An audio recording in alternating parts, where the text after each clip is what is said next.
একটা তো জেলটল খাইতেছে আমির হামজা। হ্যাঁ, অনেক দলিল বলে আছে, অনেক দলিল বলে আছে, কিন্তু দলিল একটাও দিছে না। শায়েখ আহমদুল্লাহ বাংলাদেশের একজন 25 যশা আলেমে দ্বীন, সর্বজন শ্রদ্ধাভাজন ব্যক্তিত্ব। সারা বাংলাদেশের দল মত নির্বিশেষে এমনকি অন্য ধর্মের লোকেরাও তাকে পছন্দ করে। কারণ যে দরবারে আজ কোরআন নেই, ওই দরবার থেকেই মানুষকে গোমরা করার কথা আসতেছে। তার মসজিদের ভিতরে রাত্রে 12টার হতলা বুম্বা লাগায় মানুষ ঘুমাই গেলে গা, এতলা বুম্বা লাগায় ভিডিও বানাই বানায় মসজিদ থেকে ছাইরা দে, তাহিরি বাপের নাম ডালে সারলই তো বাইরালো, ওইলে তো ইউটিউবে দান দাঁড়াও, কথা কন ঠিক না? আমি এর লাগে কিছু কই না, সোলক দে বাপের নাম ডালে, তাহিরি বাবার নাম লে যদি চলে এমনি না বন্ধ কয়, হিয়ানো তো তাহিরি বাপ মনে মনে কয়, ঠিক না? বাবা আইছে, বাবা আইছে। আরে কতক্ষণ সোল ধনভাণ্ডারের মালিক কেডা? আল্লাহ। আল্লাহ পাক ধনভাণ্ডারের চাবি সম নবীর হাতে দিছিনি, দিলি কি আল্লাহ খালি হয়ে গেছে গা? হাউজে কাউসার বানাইছে কারা? দান করছে কারে? ইন্না আতাইনা। তো আল্লাহর এটার থেকে মালিকানা গেছে গা, আল্লাহ দান করছে থেকে আল্লাহ কমে গেছে গা। তাহলে আল্লাহর তো নবীর দিছিনি, নবীর দিলি কি আল্লাহ খালি হয়ে যাগা? আমি কি কইছি আল্লাহ গেছে গায়েব হইয়া? আমি কি তা কইছি একবার আল্লাহ হারাই গেছে গা? গায়েব তো বুঝছ নি বেটা? আল্লাহ যিনি মিনুনা বিল গায়বি ওয়া ইয়াকুমুনাস সালাতা, যারা বিশ্বাস করে গায়েবের উপরে, এই অর্থ বুঝছ নি বেটা? এরপর রাসূল বলছেন যে আল্লাহ আমার দিছে, আমি ইন্নাল উলামা ওয়ারাসাতুল আম্বিয়া, আলেমরা হলো নবীর ওয়ারিস। আমি আলেমদের জন্য দিনার রেখে যাই নাই, দিরহাম রেখে যাই নাই, আমি রেখে গেছি এলেম। কি রেখে গেছি? এলেম। এলেম তাইলে আল্লাহ প্রদত্ত এলেম নবী পাইছে, নবী আবার যারে দিছে, নবী যারে দিছে, এই এলেম যারা পাইছে এরাই খাজা গরিবে নওয়াজ হয়ে গেছে, এই এলেম যারা পাইছে এরাই গাউসে পাক হয়ে গেছে, এই এলেম যারা পাইছে তারাই বাবা শাহজালাল হয়ে গেছে। তুমি পাইছো না, তুমি হইছো না। আমার শানের অর্থ বুঝছে? আল্লাহ তো রাসূলকে দিয়ে গেছেন, আল্লাহ গায়েব হয়ে, রাসূল তো খাজা পাইয়া শুয়ে আছে আজমিরে। আরে বেটা, খাজা গরিবে নেওয়ার জন্য এই দেশে আইছিল, তখন তো একটা মুসলমান ছিল না, 90 লক্ষ মুসলমান তার জানাজায় শরীক হইছে। এটা কোন এলেম পাইছে? এটা হইলো এলমে লাদুনি পাইছে। এটা কোন এলেম পাইছে? রাসূল পাকের বেলায়েত, রাসূলের পাকের পক্ষ থেকে বেলায়েতের এলেম পাইছে। কথা কোন ঠিক না বেটি? এই শানের অর্থ বুঝছ না বেটা? বইলো তো 1 মিনিটে টিকতে না বেটা, আবার ফতোয়া দাও। শরীয়তের মৌলবীরা হাকিকতের খবর নাই, তাসাউফের খবর নাই, তোমরা তো আসলে দালাল মৌলবী। কথা কোন ঠিক না বেটি? এই দালাল মৌলবীদের সাথে আমাদের কোনো কথা নাই। এইটা লইয়া আইছে মানে এইটারে মাঠে সাইরা মাঠ গরম করতা, এগুলো আমরা সাথে পাত্তা পাইতা না। যদি পাত্তা পাইতা তাইলে কোন সময় কিছু করতে পারতা। আসো, খেলা হবে। কি খেলা হবে? দলিলের খেলা হবে, দলিলের খেলা হবে, লাঠির খেলা হবে না তোমাদের সাথে। ঘুমটা দিলে একটা আউলা লাগায় বই রইছ, ইবনে তাইমিয়ার দালাল হইল শাইখ আহমদুল্লাহ, আর শাইখ আহমদুল্লাহর ওই যে শাইখের পূজারি কিছু দালাল মৌলবী আছে, আসুন্নাহ ফাউন্ডেশনে চাকরি করে। তো শায়েখ আহমদুল্লাহর কথার পেছনে যেভাবে দলিল আছে, আপনার 14 গোষ্ঠী মিলে ওই দলিল দিতে পারবে না। আপনি জানেন যে এটা সত্য কথা, কিন্তু আপনার দলের লোক না, আপনার বাবার মুরিদ না, এই জন্য আপনি মানতে চান না। আপনি জানেন তাহিরি ভাই যা করছে এগুলো ঠিক না, তারপরও আপনি অন্ধভাবে ওগুলো মেনে নিচ্ছেন। আপনার বিবেকের ওপরে কি কুকুরে প্রসাব করেছে? কোন ইসলামে আছে ওই রকম নাচানাচি করা লাগবে? সত্যকে সত্য আঙ্গুল দিয়ে দেখিয়ে দেওয়া হচ্ছে, এরপরও মানতে চাই না। কারণ ইন্নাল্লাযীনা আমানু ওয়া আমিলুস সালিহাত সায়াজআলু লাহুমুর রহমানু ওয়ুদ্দা। ঈমান আনার পরে কোনো মানুষ যদি ভালো ভালো কাজের আঞ্জাম দুনিয়ায় দিতে পারে, সত্যিই তার ঈমানের দাবি অনুযায়ী সৃষ্টি জগতের ভেতরে তার প্রতি একটা মহব্বত আল্লাহ তৈরি করে দেয়। এটা শায়েখ আহমদুল্লাহর প্রতি আমরা অবশ্যই তাকে ভালোবাসি কোরআনের জন্য।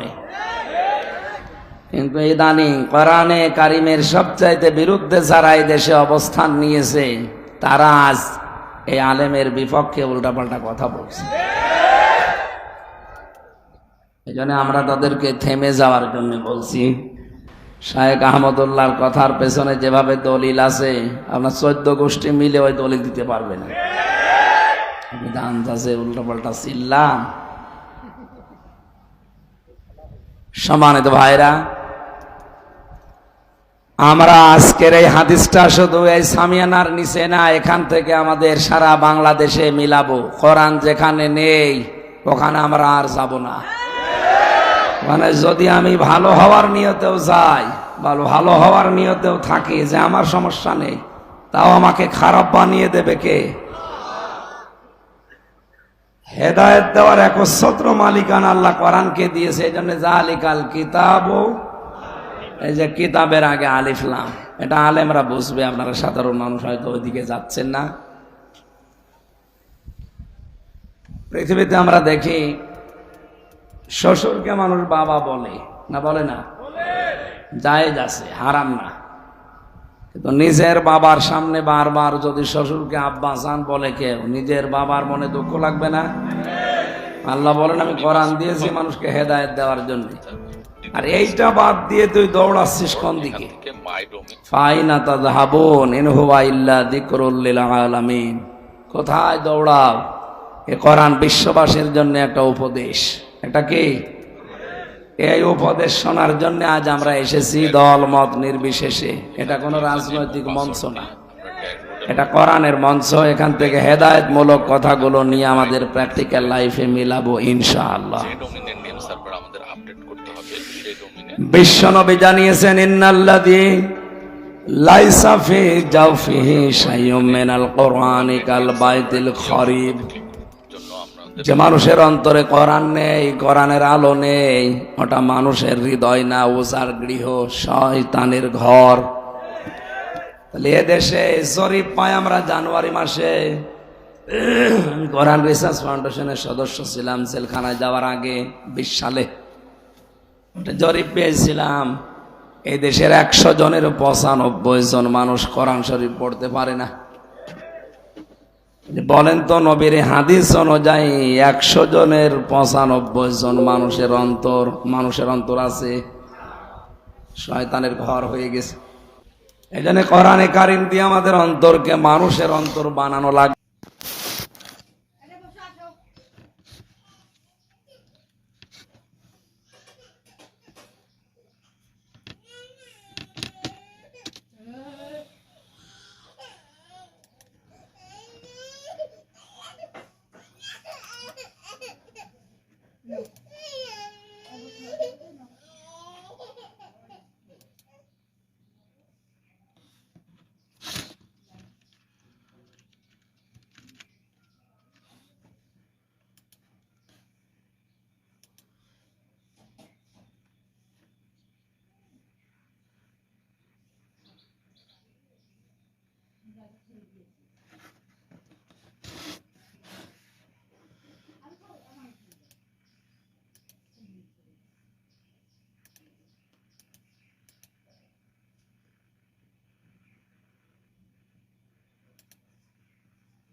মাসুমুল হক করতে থাকি। তারপর দিতে প্রেস করি, পর এখান থেকে মাই ডোমেন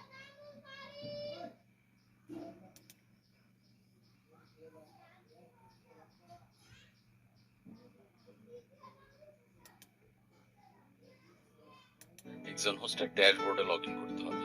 এখান থেকে ইউজার নেম ও পাসওয়ার্ড দিয়ে আমরা ড্যাশবোর্ডে লগ ইন করলাম। ড্যাশবোর্ডে লগ ইনের পর এখান থেকে মাই ডোমেইনস এই অপশনটাতে যাব। যে ডোমেইনের নেম সার্ভার আমাদের আপডেট করতে হবে সেই ডোমেইনের ম্যানেজ ডোমেইন এই অপশনটাতে যাব। ম্যানেজ ডোমেইনে আসার পর এখানে আপডেট নেম সার্ভার এই অপশনটাতে ক্লিক করার জন্য আমাদের প্রথমেই